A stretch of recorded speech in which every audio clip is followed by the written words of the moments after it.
round selection since 2021, and Greg Newsome out of Northwestern. That should change. The Browns' loss on Monday Night Football keeps them in the top 10. A lot of names, a lot of interesting prospects. We're going to start talking about them now. Your latest Locked On Browns starts now.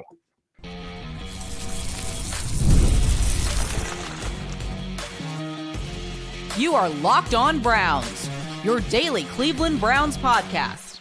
Part of the Locked On Podcast Network, your team every day.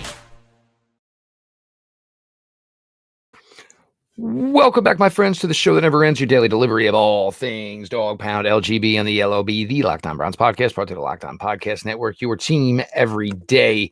I'm your host, Jeff Lloyd, and we appreciate all of you who make Locked On Browns your first listen every single day. Become an everydayer and stay an everydayer. Subscribe to Locked On Browns YouTube channel, and of course, the show is always available. It is always free wherever you get your podcasts. You can start this season with a big return on FanDuel. New customers can place a $5 bet, and you'll get started with $150 in bonus bets if you win that first $5 bet. Visit FanDuel.com to get started. After the Monday night game, Cleveland Browns on a wrong end, of course, as we all know. Browns are still locked in the number 8 overall selection for the 2025 draft. Yes, guys, I don't want to be talking draft just yet. Of course, we'd rather still be talking about the prospects for the 2024 season, but I think we all feel a little bit better about the product that is going out on the field week in and week out. But the fact of the matter remains is the Cleveland Browns season will most likely be done once the final gun sounds week 18 in Baltimore against the Ravens.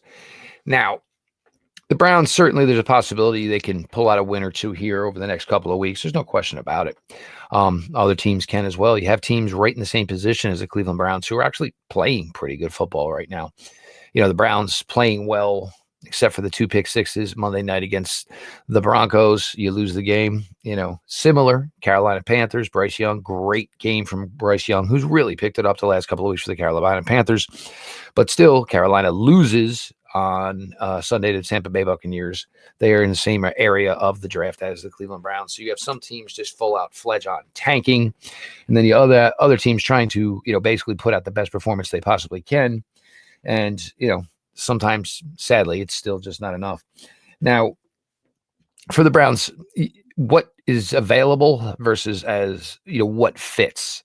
Now, obviously, we'll get to the quarterbacks in segment 2.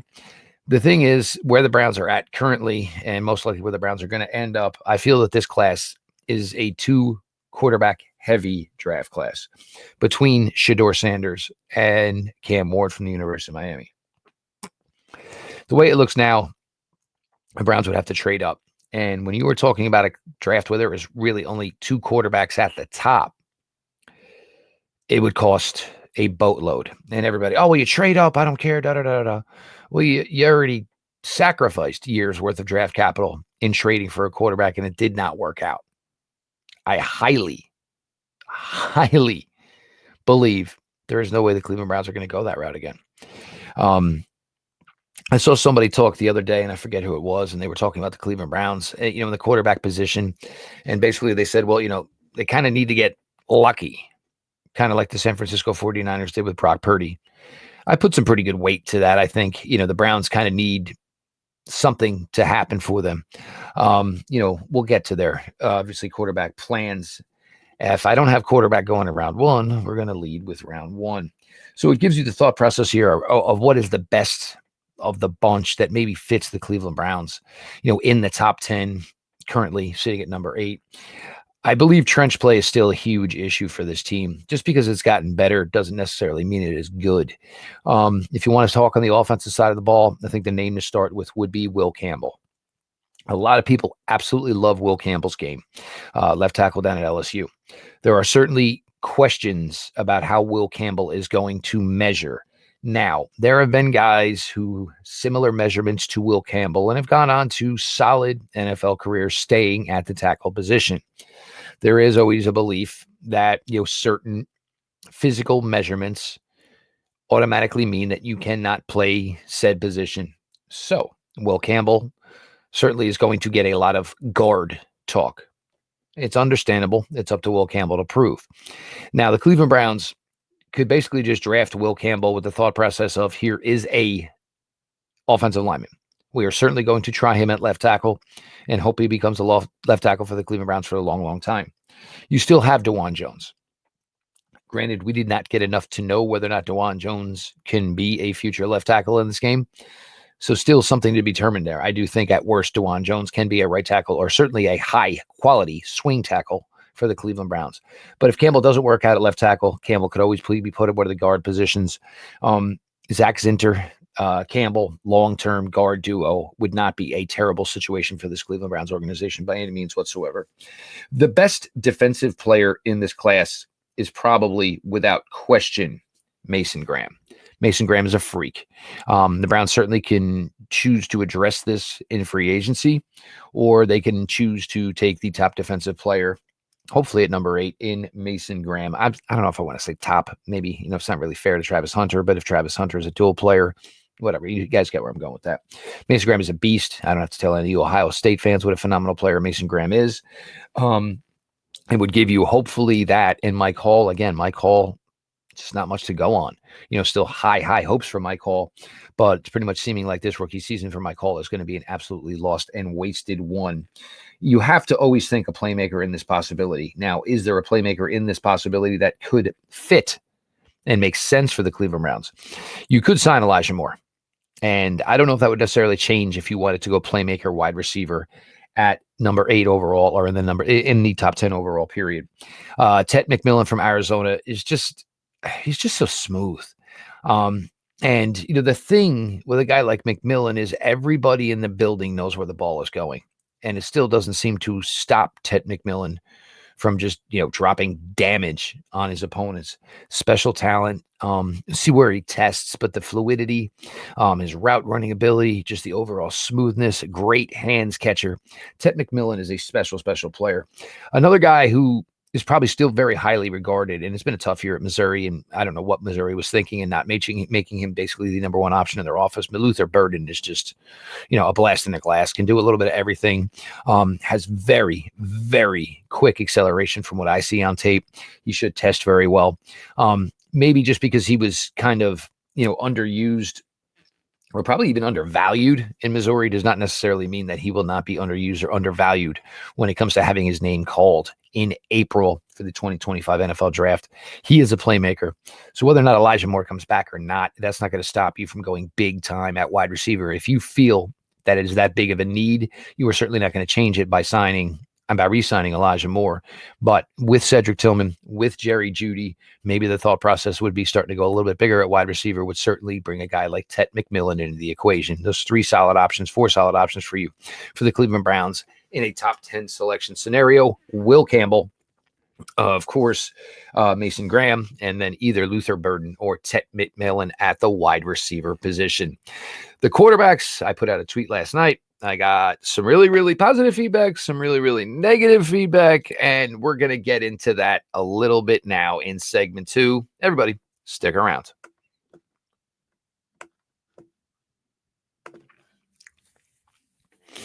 With big wireless providers, what you see is never what you get. Somewhere between the store and your first month's bill, the price you thought you were paying magically skyrockets. With Mint Mobile, you'll never have to worry about gotchas ever again. When Mint Mobile says $15 a month when you purchase a 3-month plan, they mean it.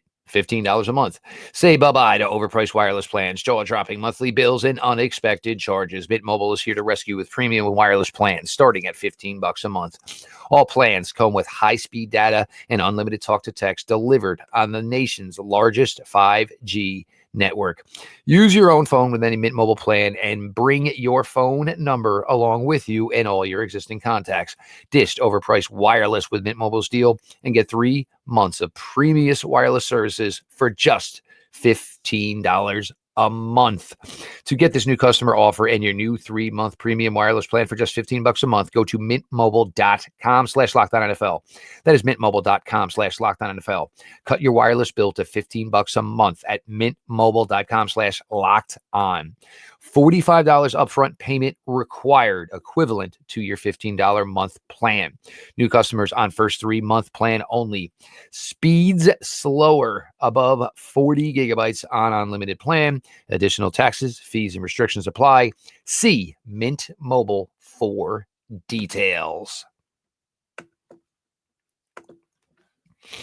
Prize Picks is the best place to get real money sports action. With over 10 million members and billions of dollars in awarded winnings, Prize Picks has made daily fantasy sports accessible to all.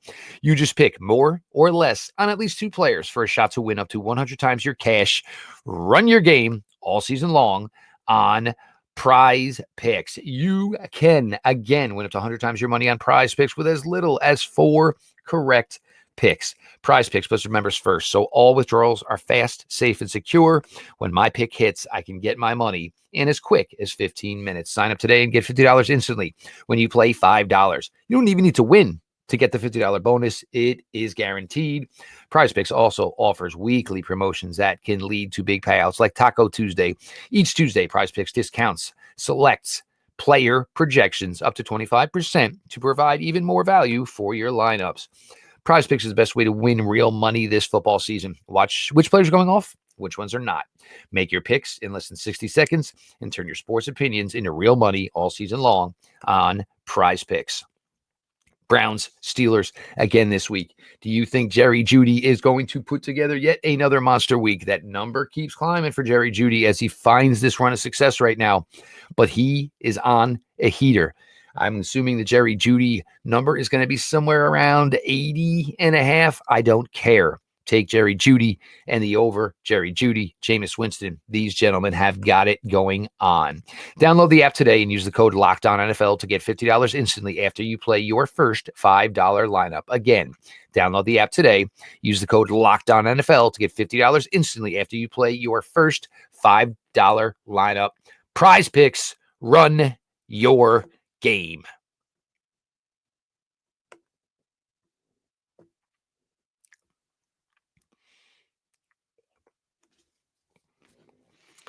Jeff Lloyd, your latest Locked On Browns continues. I appreciate you all who make the show your first listen every single day. I will tell you all till I'm blue in the face. Join us here. Become an everydayer. The everyday crowd is fantastic. We want more of you. Subscribe to Locked On Browns YouTube channel. The show is always available, of course, and is always free wherever you get your podcast. Make sure you're checking out the Locked On NFL podcast immediately after. Tyler Rowan in the morning and Anthony Wiggins in the afternoon. Titans fans, Jaguar fans, covering the entire NFL. They're so salty with their own NFL teams, they're going to get salty with your NFL team as well. Now, I put out a tweet last night trying to put together what I think might be a Cleveland Browns quarterback room in 2025. Look, I am aware of everything with Deshaun Watson, and Deshaun Watson will get his money. I do not know exactly how the logistics and everything else is going to work out, but I believe the full intention is that Deshaun Watson will get his money from the Cleveland Browns. But as far as his involvement with the Cleveland Browns, I doubt there will be much. So, Jameis Winston, now this is just something, in my opinion, that just needs to happen. Jameis has brought so much electricity to this franchise. Certainly needs to tighten it up and play better. There is certainly talk about where Jameis Winston would be on an open market. And that is fair. And for a guy like Jameis and his camp, yes, you're probably exploring all options here. This is a chance for a pretty good payday for JW. But with that, is there going to be a team that is going to offer Jameis Winston basically a starting gig to lose? Because I believe the Cleveland Browns are ready to do that. They're going to understand to him that there is going to be competition. They're going to understand that nothing is basically set in stone. But I don't know how many teams are ready to tell Jameis Winston that I will give you the ball to start the 2025 season. I think the Cleveland Browns will be one of those teams. Now, as I said, Shedeur Sanders and Cam Ward, in my opinion, are the top 2 in this class. I also believe that these 2 will be long gone before the Browns are on the clock. Certainly currently sitting at 8, most likely going to be somewhere in the top 10. Browns are not going to mortgage a future again and trade up. They mortgaged a future for Deshaun Watson. It blew up in their face. If Andrew Berry is coming back and Kevin Stefanski is coming back, they are not going to be able to gamble again. They gambled once. They lost. They are not going to get that opportunity a second time. So a player like Justin Fields, and I get it. Okay. Justin Fields has had his issues, but we were also here at a time in the NFL. We are starting to see a little bit of guys who kind of flamed out, kind of basically relighting the lamp here. Certainly Sam Darnold. Jameis Winston is another example of this. So it's not that far-fetched to believe that Justin Fields still has some good football in front of him. Started the season pretty well for the Pittsburgh Steelers and was actually throwing the ball. I don't get this thing where everybody just thinks Justin Fields is this gimmick quarterback with what the Steelers are doing with him now. Granted, it's working for them. Russ is playing fantastic. Justin Fields was a baller at Ohio State. He was a great player. Has he had his issues in the NFL? 100%. Do the Bears have their issues? 100%. So you need to kind of get him somewhere where it might be a good situation for him. We have seen Jacoby Brissett play well for this team. We certainly have seen, of course, Joe Flacco play well, Jameis Winston play well. Other quarterbacks play well within this system for the Cleveland Browns. It is not that far-fetched that Justin Fields could come in here and see a rebirth in his career. And if Jameis were to falter, certainly somebody like Justin Fields is there. Now, DTR. I put DTR on that list. Could it certainly be a rookie quarterback that comes in and takes his job? There's no doubt about it. There certainly is. But the problem is again, this is just not a deep quarterback class. So where do the Browns address this? I do like Jackson Dart out of Mississippi. I like the fact that he has played a ton of college football, and I like the fact that he was still only be 22 years old about the time at the draft. So you've got a guy who has shown talent, has shown ability. Certainly things worked well for him, making that switch to go to Ole Miss and play for Kiffin. He is an interesting guy. My question, however, is, are some of these quarterbacks in this class going to be overvalued due to lack of depth overall within this class? It is certainly a legitimate conversation to have. Quarterbacks are always in demand, even if there is not a lot of them. So therefore, quarterbacks are going to get overvalued. The Browns have 1 second-round selection. They have 2 third-round selections. You can take what you want in the top 10, but in order to get Jackson Dart, if he is still available, it's most likely going to cost you your second-round pick. Now, with that investment of a second-round pick, that means that's it. He's here. He's our guy. So if I have Jameis, I bring in another veteran, I spend my second-round pick on Jackson Dart, not only I certainly done with DTR, and that, if that's the case, that's fine. But you bring in Jackson Dart, and all of a sudden, he's kind of, well, because of where he's drafted, put on basically a fast track. This is a high-end pick you put into a player like Jackson Dart. You would expect to see him sooner than later. Again, these are just all scenarios and how all this can work. But as far as the rest of the draft class, Drew Allard doesn't do much for me. Quinn Ewers does not much for me. Garrett Nussmeier, I guess, but if he told me day 3, it's certainly a lot more appealing than him going in round 2 or early in round 3. I just don't think this quarterback class is it. A lot of it certainly has to do with the speed of the NFL brass in wanting to make these quarterbacks hit early. So much certainly has to do with the overall movement within college football, where some of these guys are going from program to program. They're not getting established, so therefore they're not really necessarily learning from their mistakes because they're not staying within one system. So that is my thought process for the Cleveland Browns in the quarterback position. I definitely think you should bring back Jameis. I definitely think you should bring in another veteran. If you want to draft someone to compete with DTR for spot number 3, again, I am more than okay with that. Deshaun Watson, I don't know how it's going to work out. What we know is Deshaun Watson will get his money. The rest of it, I don't think anybody has a clear-cut idea as to what is all going to go down. Playmakers, I love playmakers. You love playmakers. We all want more playmakers. Well, the running back position, the tight end position, bring a lot of playmakers. That is what we're going to discuss next. Everybody stick around. Locked On Browns continues.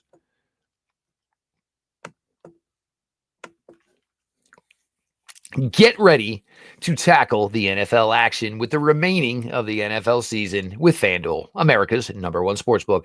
Because right now, new customers can bet $5 and get $150 in bonus bets if you win. The FanDuel Sportsbook app gives you everything you need to place live bets on the NFL all in one place. So when you get a hunch in the middle of the game, you can check out the latest stats, view live play-by-play, and so much more on the same page where you actually place your bets. Just visit FanDuel.com to join today. You'll get started with $150 in bonus bets if you win your first $5 bet. That's FanDuel.com. Never waste a hunch and make every moment more with FanDuel, an official sportsbook partner of the NFL.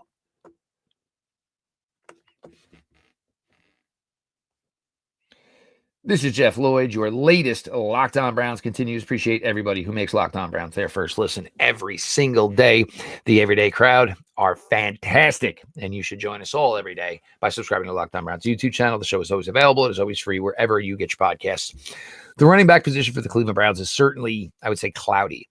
Nick Chubb is back. Nick Chubb is, I don't know what number I would put on it, but watching Nick Chubb, Nick Chubb is not necessarily Nick Chubb currently. Tough for Nick. Certainly a great, great ball player.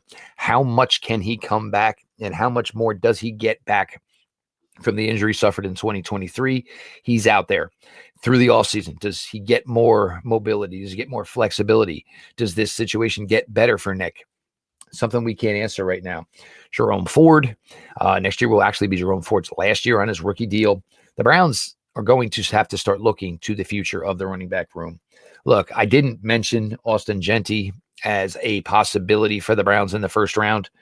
I just don't know they would spend that much on a running back. Is he a good player? Is he a great player? Is he a special player? Would he win a Heisman this year if it wasn't for Travis Hunter? Yes, yes, yes, and yes. Austin Gentry is a very special talent. Certainly a possibility. I just don't think it is one the Browns are going to basically pursue.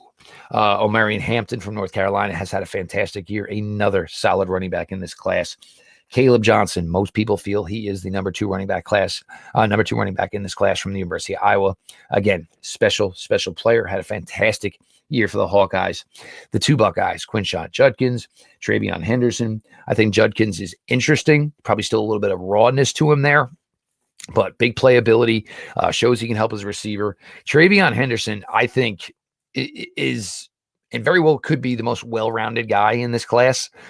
Certainly has had his medical red flags at his time in Columbus with the Buckeyes, but probably ready to contribute day one in pass pro, probably ready to contribute day one as a receiver, probably ready to go as a runner. So this guy is a perfect running back by committee guy to come in and contribute from day one. Travion Henderson has talent. There is no way around it. Nicholas Singleton, Penn State, another solid back.